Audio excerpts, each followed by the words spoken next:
அமைப்பாளர் உமா சந்திர பிரகாஷனுடைய உணர்வு எண்ணம் இப்படிதான் இருக்கும். எல்லாம் ஏழ்மையில் இருந்துதான் அரசியலுக்கு வந்தவர்கள். அப்ப அவர்களுடைய எண்ணம் இப்படிதான் இருக்கும் ஒரு கற்பனை.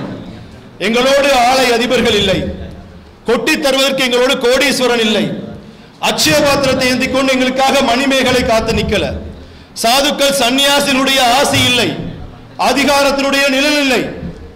நாங்கள் அடக்குமுறை சட்டங்களை ருசி பார்த்து ஆபத்துகளை கடந்து இருப்பதை இழந்து எதிர்நீச்சல் போட்டு எங்களுடைய கொள்கை ஒன்றை மட்டுமே மூலதனமாக கொண்டு வாலிபர்களுடைய தோள்களை பற்றி கொண்டு இந்த தேசத்தில் ஒரு பெண்ணாலும் தேசிய அரசியலில் ஈடுபட்டு மக்களுக்கு மறுமலர்ச்சியை மாற்றத்தை உருவாக்கி தர முடியும் என்று நிரூபித்த வரலாறு உமா சந்திர பிரகாஷனுடைய அமைப்பாளருடைய வரலாறு என்று நாளையும் வரலாறு பதிவு செய்யும்.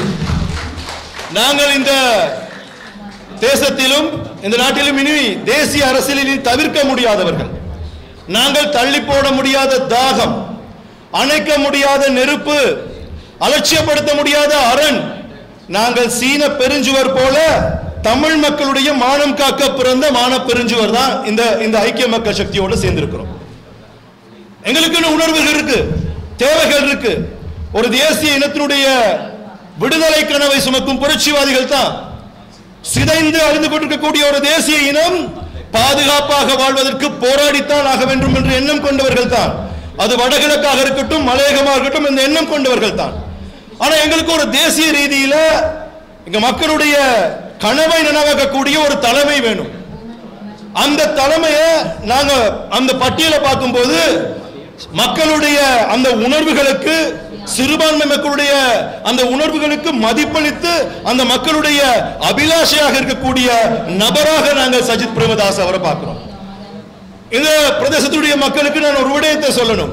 நீங்க எல்லாம் நினைப்பீங்க வெறுமனே எங்களுக்கு ஒரு நபரை நாங்கள் பற்றி கொண்டு வெறுமனே அவருக்கு ஆதரிக்கின்றோம். இல்ல, நாங்க ஒரு தகப்பனார் எடுத்து பார்க்கின்ற பொழுது அப்படிதான் பார்த்தோம். ரணசிங்க பிரேமதாச ஆட்சி அரணைக்கு வரும்போது அவருக்கு சொல்லப்பட்ட விடயம் என்ன தெரியுமா? நீ எல்லாம் ஆட்சிக்கு வந்து என்ன செய்ய போறன்னு சொல்லி சொன்னாங்களா? உங்களுக்கெல்லாம் இந்த ஆட்சி அரியணை தேவைத்தானா அப்படின்னு சொல்லி கேட்டாங்களாம். மிட்டா மிராசுகள் எல்லாம் சேர்ந்து உன்னை வரவிட மாட்டோம்னு சொல்லி சொன்னாங்களாம். அப்ப ரணசிங்க பிரேமதாஸ் அழகாக ஒரு விடயத்தை சொன்னாராம். எனக்கான ஆட்சி அரியணை வந்து மிட்டா மிராசுகள் தனவந்தர்கள் தர தேவையில்லை. ஆனா எங்க அடித்தட்டு மக்கள் இருக்கின்றார்களோ, எங்கு தாழ்த்தப்பட்டு சபிக்கப்பட்ட மக்கள் என்று சொல்லுவதற்கு இருப்பார்களோ, அவர்கள் எனக்கான அரியணை தயார் செய்வார்கள், என்னை அவர்கள் வாக்களிப்பார்கள், என்னை அரியணையில் அவர்கள் ஏற்றுவார்கள் என்ற எண்ணம் கொண்டு ரணசிங்க பிரேமதாச களம் கண்டார். அடிமட்ட மக்களுடைய அந்த உணர்வலைகளோடு அந்த உணர்வலைகளுடைய ஊக்கம் அவரை நாட்டினுடைய ஜனாதிபதி ஆக்கி என்று சொல்லி சொன்னார். அவருடைய நிலைப்பாட்டில் வைத்துதான் நாங்கள் சஜித் பிரேமதாஸ் அவரை பார்க்கின்றோம். මම ඔබ විපක්ෂ නායක අනාගත ජනාධිපතිතුමාට මේ කියන්න කැමති. ප්‍රශ්න තියෙන වෙලාවේ කිව්වා ඔබතුමා රට බාරගත්තේ නැහැ කියලා. රට බාරගත්තේ නැති ඉඳලා තමයි යන හැමතැනම සෙනක විපක්ෂ නායකතුමි. ඒක හේතුව ජනතාවට දන්නවා මේ රට බේර ගන්න පුළුවන්, රට ආරක්ෂා කරන්න, රට ගොඩ ගන්න පුළුවන් කවුද කියලා ජනතාවට දන්නවා. අර සිංහලෙන් කියනනේ පූල් හොරා කරෙන් දැනි කියලා. ජනතාවට දන්නවා කවුද හොරකම කරේ, කවුද හොරා කියලා. ඒ හින්දා ඔබතුමා ඒ වෙලාවේ නිහඬව හිටපින්ද තමයි අද ඔබතුමා යන හැමතැනම සෙනක. நான் சொன்னேன், அந்த நேரத்துல சொன்னாங்க இவரு சஜித் பிரேமதாஸ் அவர்கள் அந்த பிரச்சனை நேரத்துல நாட்டு பாரம் எடுக்கலன்னு சொல்லி சொன்னாங்க. எங்களை பொறுத்தவரை விடயத்தை சொல்லணும். பாரம் அந்த நேரத்தில் இக்கட்டான எவனோ திருட்டுக்கு நாங்க அந்த நேரத்தில் நாங்க நாட்டுக்காக நாங்க பொறுமையாக இருந்தனால தான் போற எல்லா இடத்துலயும் மக்கள் கூட்டம். அது சிங்களத்துல சொல்லுவாங்க, பூசணிக்கா திருடே தோல்ல தெரியும் சொல்லி சொல்லுவாங்க. அதான் சிங்களத்துல நான் சொன்னேன். அந்த திருட்டுக்கு மக்களுக்கு தெரியும் யாரு நாட்டை திருண்டி சுரண்டி இந்த நாட்டினுடைய பொருளாதாரத்தை இல்லாம மக்களுக்கு தெரியும். அதனால தான் இவர் செல்லுகின்ற எல்லா இடத்திலும் இவருக்கான மக்கள் வெள்ளம் பெருகிறது. நீங்களும் பார்த்திருப்பீங்க. ஆகவே உங்கள் மத்தியில அதிகமாக சொல்ல வேண்டியதில்லை.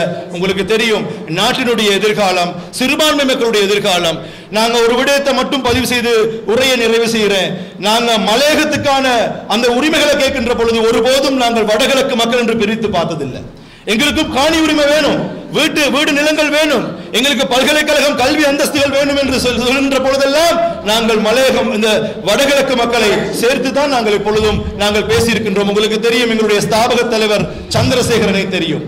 உயிரை துச்சமாக எண்ணி உடலை வருத்தி ஊனுறக்கமின்றி பல சொல்லுனா துயரங்களுக்கு ஆளாகிய உழைப்பாளர்களால் உருவாகியதான் அவர் மலையகம் சொன்னா அந்த சிறுபான்மை மக்களுடைய அந்த உணர்வலைகளை பிரதிபலிக்கக்கூடியவர்களாக நாங்கள் அத்தனை பேர் இருக்கின்றோம்.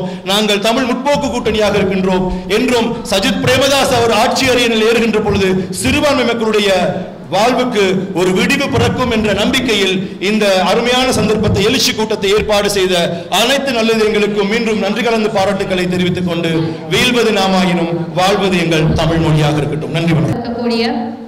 இலங்கை நாட்டினுடைய ஜனாதிபதி தேர்தலில் போட்டி போடக்கூடிய மக்கள் மனம் கவர்ந்த தலைவர் கௌரவ சஜித் பிரேமதாஸ் அவர்களே, இங்கு வருகை தந்த இந்த எங்களுடைய இளைஞர்களுக்கெல்லாம் உந்துகோலாக இருக்கக்கூடிய கௌரவ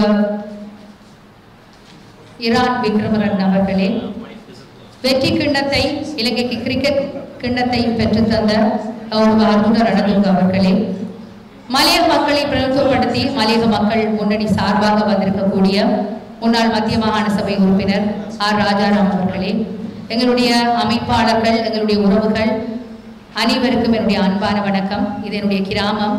இந்த கிராமத்தில் இந்த ஆலயத்திற்கு பின்புறமாகத்தான் என்னுடைய முதலாவது ஒலிபரப்பு துறை ஆரம்பமானது. பேச்சு போட்டி ஒன்றிலே முதலாக மேடை ஏறிய அனுபவத்தோடு இன்று இலங்கை அரசியல் பரப்பிலே பெண்களுக்கான அரசியல் அங்கீகாரத்துக்காக போராடி கொண்டிருப்பவர்களே நானும் ஒருத்தி.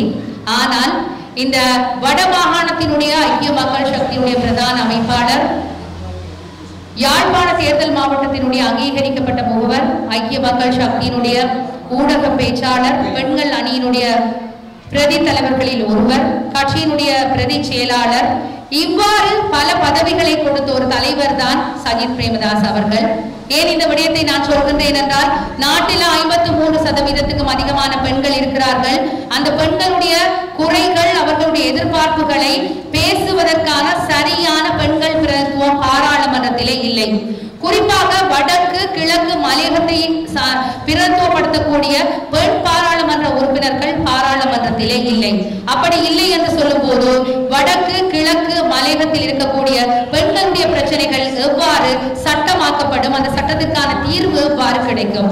எனவே நம்பிக்கையோடு சஜித் பிரேமதாஸ் அவர்களுக்கு வாக்களியுங்கள். இந்த பெண்களுக்கான பிரச்சனைகள், எங்களுடைய நாட்டினுடைய மிக முக்கியமான பிரச்சனைகளுக்கு தீர்வு காண வேண்டும். இது மாத்திரமல்லாமல் பல இடங்களிலே சஜித் பிரேமதாஸ் அவர்கள் சொல்லியிருக்கிறார்கள், இந்த 30 வருட யுத்தம் நிறைவடைந்து இத்தனை வருடங்கள் சென்றிருக்கின்றன, வடக்கு கிழக்கை மையப்படுத்தி சர்வதேச நன்கொடையாளர் ஒரு கூட்டத்தை ஏற்பாடு செய்வதற்கும் அவர் ஜனவரி மாதம் தீர்மானித்திருக்கின்றார். அது மாத்திரமல்லாமல் மாகாண சபை கட்டமைப்பை முழுமையாக அமுல்படுத்துவது, உள்ளூராட்சி சபை தேர்தல் சட்டத்திற்கு முரணான வகையில் நிறுத்தப்பட்ட தேர்தலை நடத்துவது, இவ்வாறு பல ஜனநாயக கட்டமைப்புகளை எங்களுக்கு தரக்கூடிய ஒரு தலைவராக, நம்பிக்கையான தலைவராக இருக்கிறார். நாங்கள் நிறைய பேசலாம், ஏனென்றால் இது என்னுடைய கிராமம், என்னுடைய உறவுகள், என்னுடைய மக்கள், என்னுடைய நண்பர்கள்.